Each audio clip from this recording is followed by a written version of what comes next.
Hello students, how are you? I hope you will fine also. तो students, आज हम जानेंगे टेंस यानी काल के बारे में। देखिए, टेंस यानी काल ये 3 प्रकार के होते हैं। पहला आपका प्रेजेंट टेंस, दूसरा पास्ट टेंस, तीसरा फ्यूचर टेंस। प्रेजेंट टेंस मतलब वर्तमान काल और पास्ट टेंस मतलब भूतकाल और फ्यूचर टेंस मतलब भविष्यकाल। ट्रांसलेशन में आगे बढ़ने से पहले और ग्रामर में आगे चलने से पहले टेंस का समझना बहुत ही ज़रूरी है और बहुत ज़्यादा इम्पोर्टेंट है। बिना इसके आप ना तो ट्रांसलेशन सीख पाएंगे और ना ही आप ग्रामर सही से सीख पाएंगे। तो सबसे पहले देखिए आप, प्रेजेंट टेंस यानी वर्तमान काल, जो समय इस टाइम पे चल रहा है कि जैसे वह खाना खा रहा है, वह स्कूल जाता है, वह पानी पीता है, वह रोज़ाना टहलता है, वह अपने घर जाता है या वह खाना खा चुका है। ये सारे काम वर्तमान में हो रहे हैं, जो इस टाइम पे समय आपका चल रहा है उसमें हो रहे हैं। तो इसको क्या बोलते हैं? Present tense. और जो काम पहले हो चुका पास्ट में यानी भूतकाल में जो बीत चुका, ठीक है ना, जिसकी अभी यादें बाकी रह गई हैं आपके माइंड में, तो वो आपका हो गया पास्ट टेंस। जैसे वह स्कूल गया था, उसने खाना खाया था, वह चिड़ियाघर देखने गया था, वह कानपुर पिछले साल गया था। तो वो सब बातें क्या होगी आपकी? भूतकाल। फ्यूचर टेंस यानी भविष्यकाल, वो समय यानी वो इंसिडेंट जो आने वाले समय में आपके साथ होगा, वो होगा फ्यूचर टेंस। जैसे कल वह स्कूल जाएगा, अभी नहीं गया वो स्कूल, कल स्कूल जाएगा। कल वह अपने दोस्त की शादी अटेंड करेगा। ये सब काम क्या हैं? ये आपके फ्यूचर टेंस यानी भविष्यकाल कहलाते हैं। प्रेजेंट टेंस यानी जो काम इस समय पे हो रहा है, जो समय अब चल रहा है, वो प्रेजेंट टेंस। जो बीत चुका पास्ट टेंस और जो आने वाला है वो फ्यूचर टेंस। तो सबसे पहले हम समझेंगे कि जो प्रेजेंट टेंस है आपका, उसका जो यूनिवर्सल आपकी जो पहचान है, इन वाक्यों के अंत में हैं, हूं, हो आदि शब्द आते हैं। और मैं आपको पहले ही बता दूं, ये पहचान सफिशिएंट नहीं है, पूरी नहीं है, लेकिन मोस्टली प्रेजेंट टेंस में आपको हैं, हूं, हो ही मिलेगा। दूसरा पास्ट टेंस। पास्ट टेंस में देखिए मोस्टली आपको मिलेगा था, थी, थे। आज मैं पास्ट टेंस की बात कर रहा हूं, पूरे पास्ट टेंस की। तो मोस्टली आपको क्या मिलेगा? था, थी, थे। ये मत कहना कि कुछ में था, थी, थे ना आके आ, ई, ए यानी स्वर से भी पास्ट हो जाता है। हाँ, बिल्कुल हो जाता है, लेकिन मोस्टली क्या मिलेगा? था, थी, थे। फ्यूचर टेंस में यानी भविष्य काल में जो वाक्य के अंत में आपको शब्द मिलेंगे हिंदी वाक्य में, वो गा, गी, गे। ठीक है ना? तो अब नेक्स्ट चलते हैं।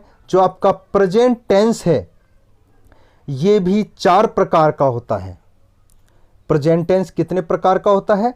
4 प्रकार का। आपने 12 टेंसों का तो नाम सुना ही होगा, तो 12 टेंसों के बारे में ही हम बात कर रहे हैं। सबसे पहले प्रेजेंट टेंस के जो 4 पार्ट हैं उसको समझ लेते हैं।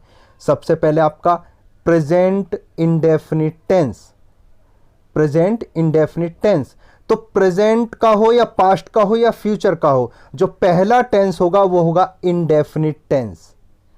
इंडेफिनिट मतलब जिसका कोई निश्चित समय ना पता हो, यानी इसको आप ऐसे भी बोल सकते हैं वर्तमान अनिश्चित काल, यानी जिसके काम होने का कोई समय का ना पता हो फिक्स कि किस समय ये काम हुआ, वो हमेशा इंडेफिनिट टेंस होते हैं। तो पहला आपका क्या है? Present indefinite tense. तो आगे देखिए, मैंने इसके बारे में आपको दे रखा है कि वर्ब की फर्स्ट फॉर्म में एस या ईएस या वर्ब की फर्स्ट फॉर्म का इस्तेमाल होता है। देखिए, मैं आपको बता दूं पहले ही कि जब हम प्रेजेंट इंडेफिनिट टेंस को पढ़ेंगे डिटेल में, तो मैं आपको सारी डिटेल उसके बारे में बताऊंगा, लेकिन आपको मैं यहाँ इसलिए बता रहा हूँ कि जिससे आप कम से कम अंतर तो समझें कि प्रेजेंट इंडेफिनिट में क्या अंतर है, पास्ट इंडेफिनिट में क्या अंतर है, फ्यूचर इंडेफिनिट में क्या अंतर है। तो प्रेजेंट इंडेफिनिट के अंदर वर्ब की फर्स्ट फॉर्म मिलेगी, एक कंडीशन है कि एस मिल जाए और एक कंडीशन है ओनली वर्ब की फर्स्ट फॉर्म मिले। लेकिन आपकी प्रेजेंट इंडेफिनिट में क्या मिलेगी, वर्ब की फर्स्ट फॉर्म। नेक्स्ट चलिए प्रेजेंट कंटिन्यूअस टेंस। तो देखिए हेल्पिंग वर्ब कोई भी हो, वर्ब आपको मिलेगी वर्ब की फर्स्ट फॉर्म में आईएनजी, ठीक है ना। तो कोई भी कंटिन्यूअस हो, मैं बात प्रेजेंट कंटिन्यूअस की नहीं कर रहा हूं, मैं सारे कंटिन्यूअस की बात कर रहा हूं कि आपको क्या मिलेगी, वर्ब की फर्स्ट फॉर्म में आईएनजी। और कंटिन्यूअस टेंस का मतलब है ये किसी काम को लगातार जारी रहना बताया जाता है इनके माध्यम से, कि ये काम लगातार जारी है। जैसे वह खाना खा रहा है, वह पानी पी रहा है, जो अब भी काम लगातार जारी है। और इंडेफिनिट से क्या पता लगता है, जैसे प्रेजेंट इंडेफिनिट का मैं एग्जांपल बताऊं, राम घर जाता है, राम खाना खाता है, वह रोज सोता है। तो इन सेंटेंसों से आपको ये नहीं पता लगा कि राम घर जाता है, ये तो पता लगा, लेकिन किस समय जाता है नहीं पता लगा। तो इसी तरीके से काम का लगातार जारी रहना पाया जाएगा, लेकिन उसका कोई समय दिया नहीं रहेगा, तो वो हो गया आपका प्रेजेंट कंटिन्यूअस टेंस। अगला देखिए प्रेजेंट परफेक्ट टेंस।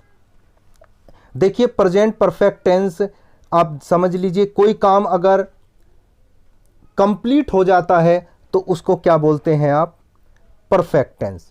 तो मैं इसमें डिटेल से हम बाद में बात करेंगे कि प्रेजेंट परफेक्ट टेंस की क्या पहचान है।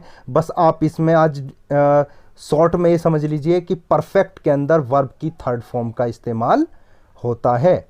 आगे देखिए प्रेजेंट परफेक्ट कंटिन्यूअस टेंस। तो जैसा इसके नाम से पता लग रहा है कि प्रेजेंट मतलब वर्तमान काल में होगा, परफेक्ट मतलब काम पूरे तरीके से हो चुका होगा, कंटिन्यूअस मतलब जारी भी रहेगा, ठीक है ना। तो ये समझ लीजिए कि काम पूरी तरीके से जारी रहेगा। बस इसकी क्या अंतर है मैं समझ लीजिए कि हेल्पिंग वर्ब तो लगेगी परफेक्ट की, और जारी रहने के लिए वर्ब की फर्स्ट फॉर्म में आईएनजी। जैसे मैंने आपको ऊपर भी बता दिया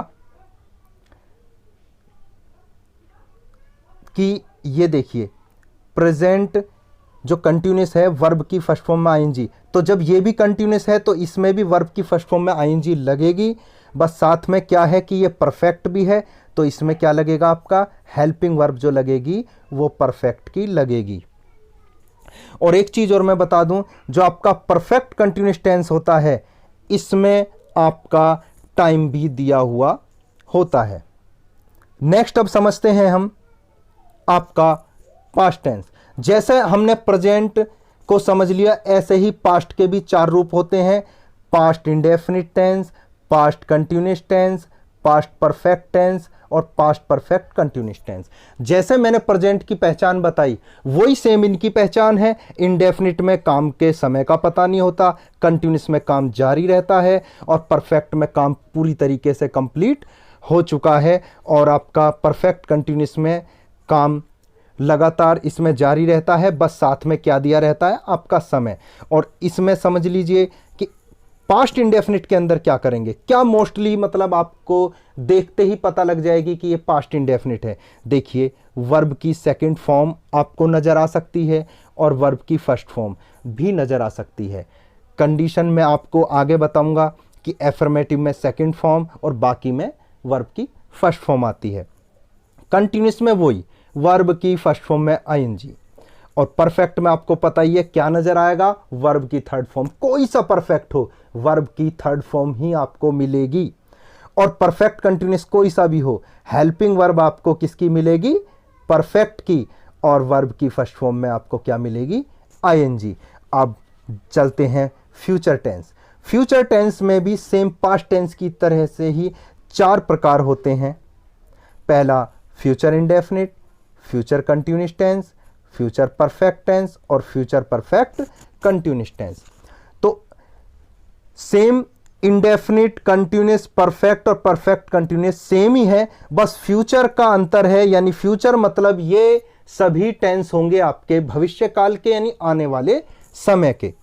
तो आपको मैं बता दूं, फ्यूचर इंडेफिनिट के अंदर आपको क्या मिलेगी, वर्ब की फर्स्ट फॉर्म, और कंटिन्यूस में आपको क्या मिलती है, हमेशा वर्ब की फर्स्ट फॉर्म में आईएनजी, और फ्यूचर आपका जो है उसमें क्या मिलती है, फ्यूचर परफेक्ट में या परफेक्ट कोई सा भी हो, वर्ब की थर्ड फॉर्म, और परफेक्ट कंटिन्यूस में आपको क्या मिलेगी, परफेक्ट की हेल्पिंग वर्ब, और वर्ब की फर्स्ट फॉर्म में आईएनजी आपको ज़रूर मिलेगी।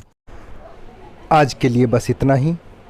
नेक्स्ट वीडियो में हम आपको बताएंगे 12 टेंसों की हिंदी में पहचान, 12 टेंस को कैसे हम इंग्लिश में पहचानेंगे, और 12 टेंस के अंदर हम कौन सी हेल्पिंग वर्ब लगती है किस टेंस में, और कौन सी वर्ब लगती है किस टेंस में, उसकी डिटेल जानकारी देंगे।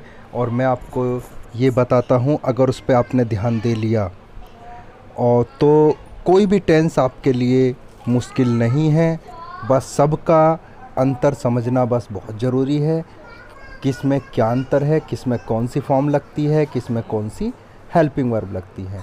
तो वेट करिए नेक्स्ट वीडियो का। तब तक के लिए wish you all the best. जय हिंद। और जाते जाते एक बात और आपसे कहता हूँ कि यदि आप चैनल पर नए हैं तो चैनल को सब्सक्राइब करें और साथ में दिए गए बेल आइकन को भी प्रेस कर दें, जिससे हमारी हर लेटेस्ट वीडियो आपको मिले सबसे पहले।